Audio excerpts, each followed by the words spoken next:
Hello, we speak about condominium today.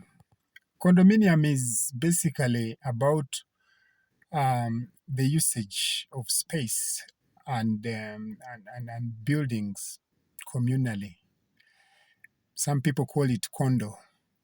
Now, condominium is very, very vital in the development of a city because not everyone would have a lot of money or adequate funds to purchase land, build the house on their own standalone house and complete it.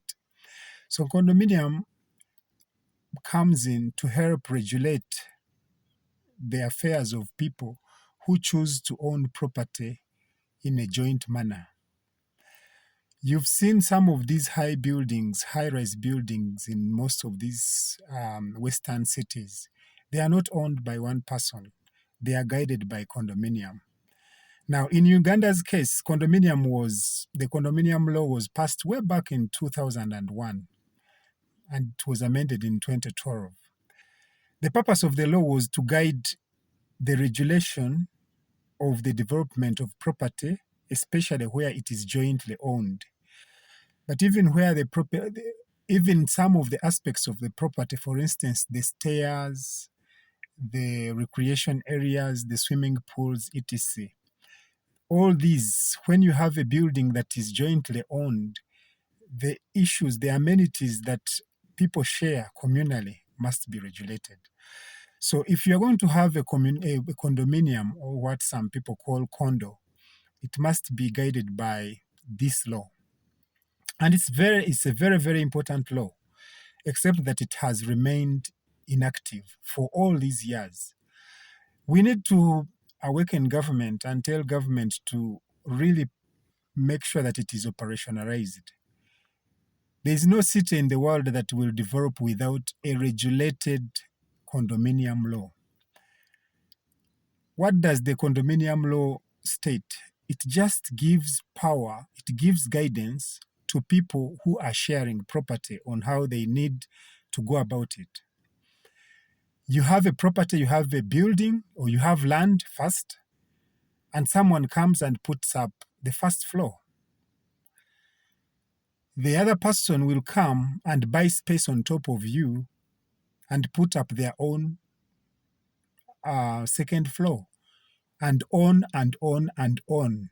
What matters is that the first person who built must have built according to plan and maybe envisaged that this building is going to carry about 10 floors above, and therefore it must be strong enough.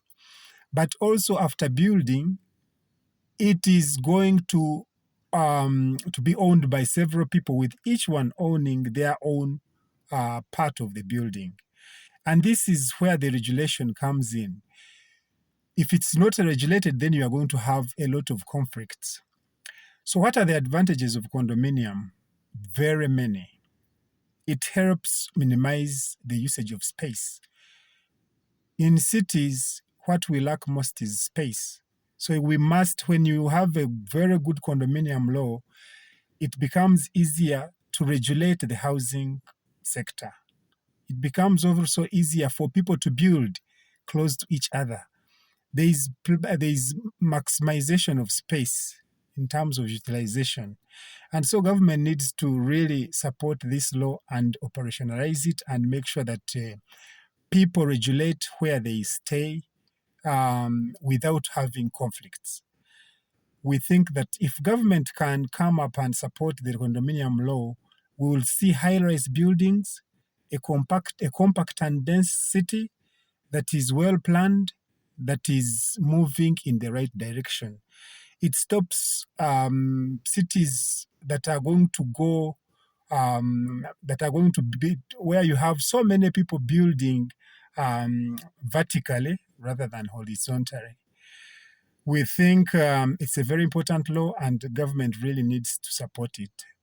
Wherever you are, you please support the condominium law if you can. Thank you, and God bless you.